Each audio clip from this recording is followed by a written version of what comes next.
Good evening. Welcome to the QCIS channel. Where on this channel, you get a daily dose science, technology, engineering, and math. My name is Leon Jones, and tonight I'm going to talk about environmental permitting. Environmental permitting.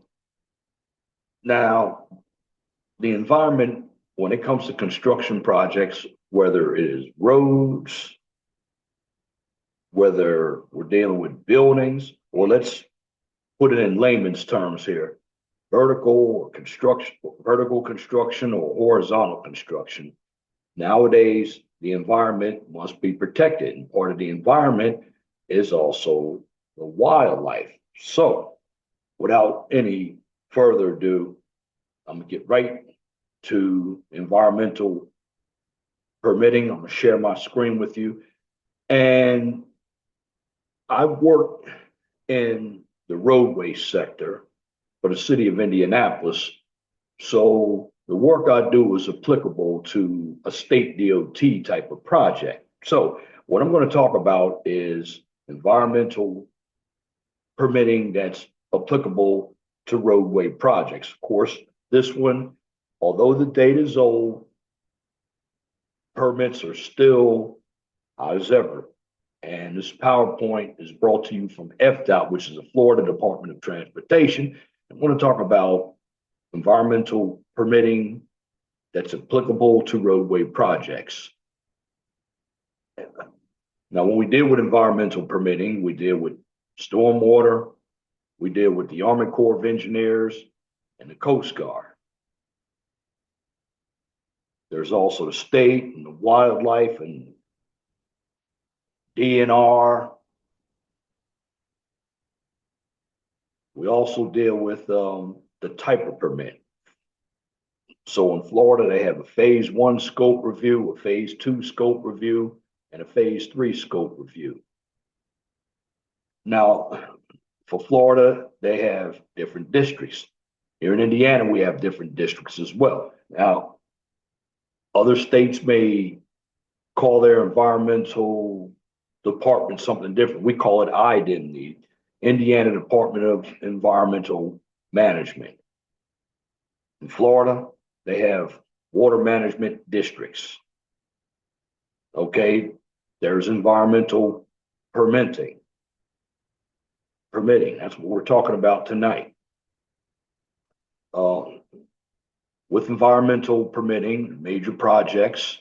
So after a draft ponds site report submittal, it's also a 30% design submittal. That's for major projects. For minor projects, you have to have a permit after typical sections are approved, and you have meeting agenda templates for consultants. Your memorandum. And with environmental permitting, you have what they call a SWIRP. And this is for Florida, statewide environmental resource permit. And it's for bridges, driveways, and roadways, the replacement and repair of existing open trestle footbridges and vehicular bridges, in accordance with section 403.813.1 FS. Then you have construction, alteration, maintenance, and operation of culverted driveway or roadway crossings and bridges of wholly artificial and non-navigable drainage conveyances provided. Then you have minor roadway safety construction, resurfacing of existing paved roads, repair, stabilization, and existing of unpaved roads. You also have your maintenance and restoration, your pipes and culverts. You also get into your riprap, enhancement, repair of seawall, shoreline stabilization. Now, Section 403 is their specifications. When it comes to environmental permitting, you have general and individual. Now, your general permit, minor wetland impacts for activities within existing right-of-way, bridge repairs, widening culvert extensions, pile jackets, etc. Estimated time for approval, 30 to 60 days.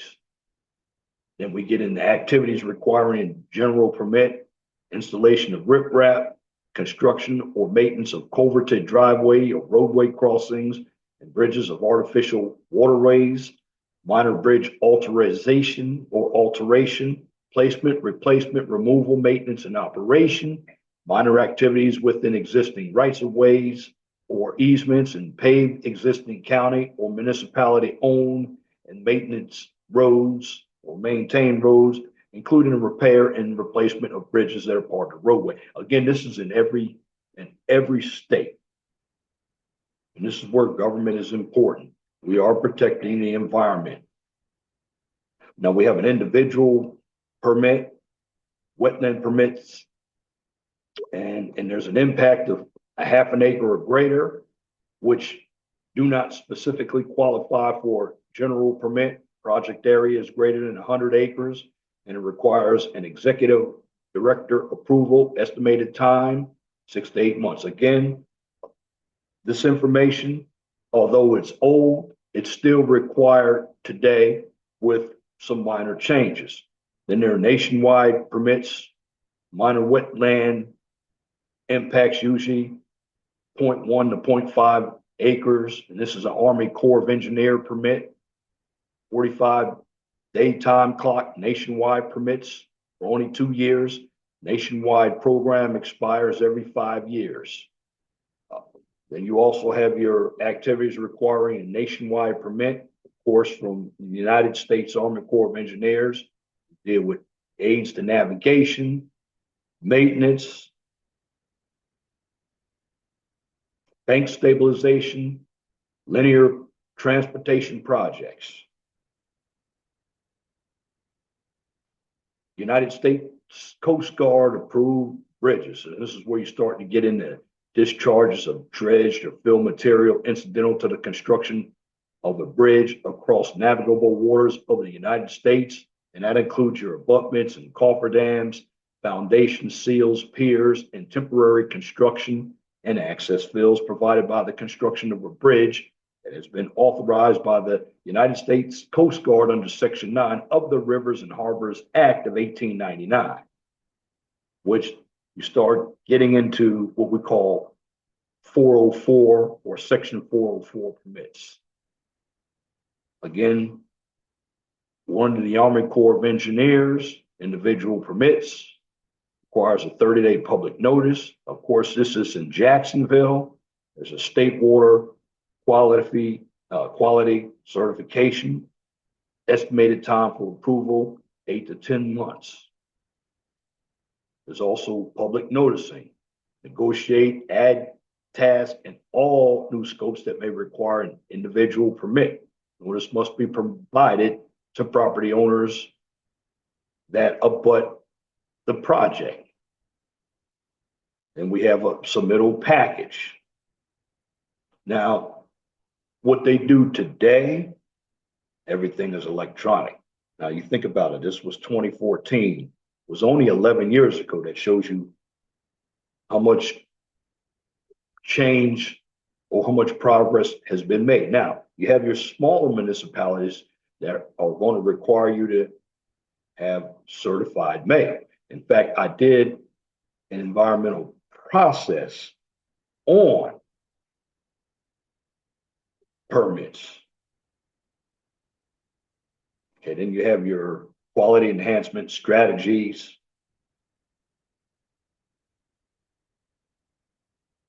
Then you have your quality enhancement strategies for wetland impact minimization, and there are alternative designs like median widths, fill slopes, guardrail, bridge versus embankment, shoulder widths. Now, of course, this is for roadway projects. You have ponds, relocations of pond sites, providing alternative treatment methods, quantifying impact reduction, evaluating safety aspects, providing cost of alternatives, and you prepare written analysis and summary and conclusions.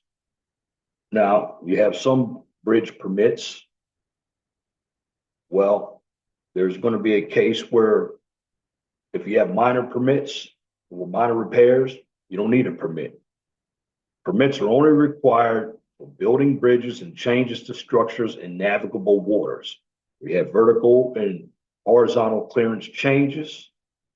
And of course, the time frame for issuance is 12 months. Now you also have FDEP, that's the Florida Department of Environmental Protection permits. Well, the big one we all talk about is the NPDES permit. That's for discharge. Everybody talks about that. I talked about the MS4 last week. Well, NPDES is basically, it's a national permit. And again, it's required for projects that have 1 acre of soil of disturbing activities, excavation, clearing, grading and sod. You identify erosion controls during design. You develop stormwater pollution prevention plan, which is a SWIP. And you also have the contractor submit an NOI, which is a notice of intent. Now you have impaired waters, not a permit. WMDs will have more restrictive water quality standards and treatment requirements for projects located within impaired basins. Projects located in a basin within an established TMDL may be required to limit post-pollutant loading levels to that of precondition, no increase in pollutant handling. Now for Florida, this is the FDEP CCCL permit. If you're in Florida, you can read all this information. Generally, I would be doing it from Indiana, which I will get more in Indiana since I live in Indiana. But if you live in Florida, you can take a look at this slide or contact your Florida Department of Environmental Protection, and it will give you insight on what their criteria is for environmental permitting. I just used their slide to let you know that no matter where you go, if you're going to be in the construction industry, you're going to have to deal with environmental permitting. And you have mitigation of wetland impacts, Senate Bill 1986. Tells you about FDOT District 5 mitigation banks, private mitigation banks by competitive bid. And you have your sovereign submerged state lands.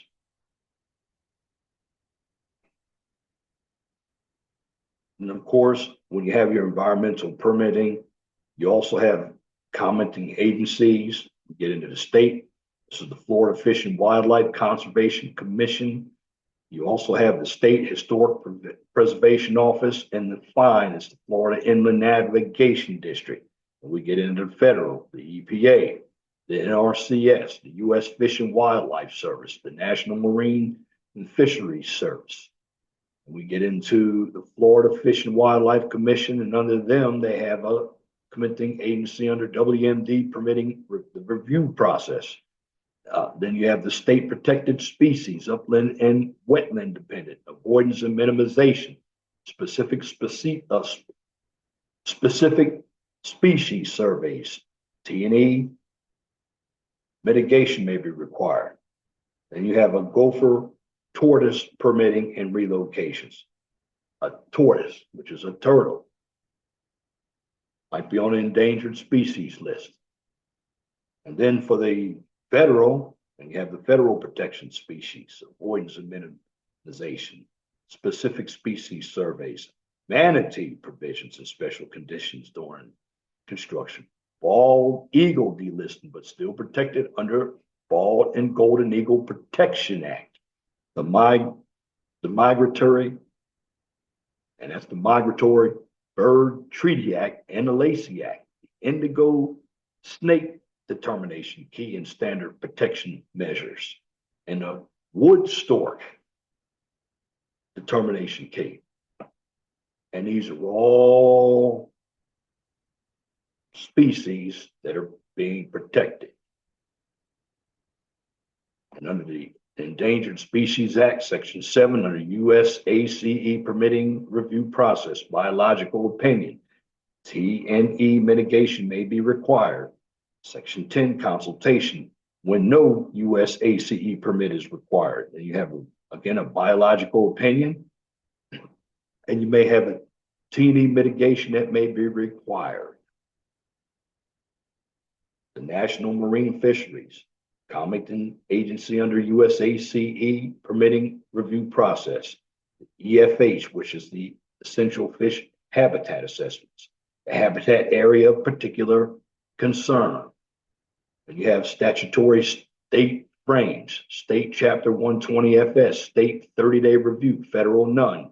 Exemption is US ACE NW permit, 45 days from PCN. Then the permitting agency coordination, there is none, only a joint application. So you must keep the agencies informed of changes in your projects. Permit durations, ERPs, 5 years, 10 years for some ERPs. USACE individuals, 5 years. NWS, max 2 years. It's your project going PID, funded for RW or construction. Consider requesting a longer duration permit. Now that you've applied for environmental permits, did the USACE get their copy of the joint ERP application from the WMD? Did you send a separate submittal for projects with wetland impacts? How has the USACE published the public notice? Are there simple questions that could be answered prior to receiving an RAI? Review production schedule to meet the production date. Of course, in summary, all projects should be presented to the permitting office early on to tell us what type of permitting issues the consultant is anticipating. So all permitting correspondence should be copied to the permitting office for tracking purposes.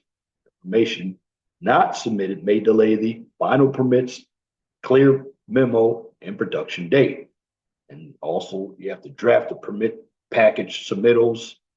You have to send them to the permitting office, and that's a 2-week review time period for conventional projects. 3 business days for design build projects. And of course, here's where you send everything. It's email, by mail, any meetings with agencies, 2 weeks prior to meeting occurrence. And that's really about it.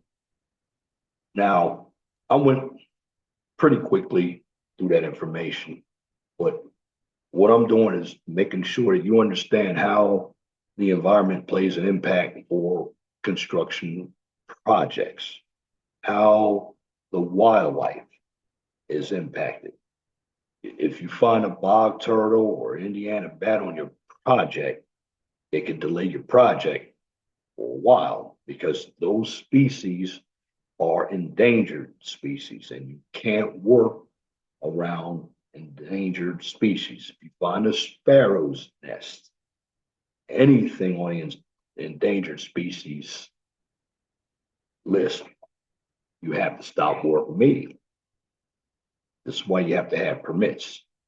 And bottom line, certainly it's a moneymaker for individuals who want to get into the environment, but we're trying to keep our waters clean because that water that's in that creek, we actually drink that water. Some of the waste that goes out into the rivers, it's got to be treated. You have fish out there that some of us like to eat. Not going to eat anything that's been in dirty water. And believe it or not, waste from our households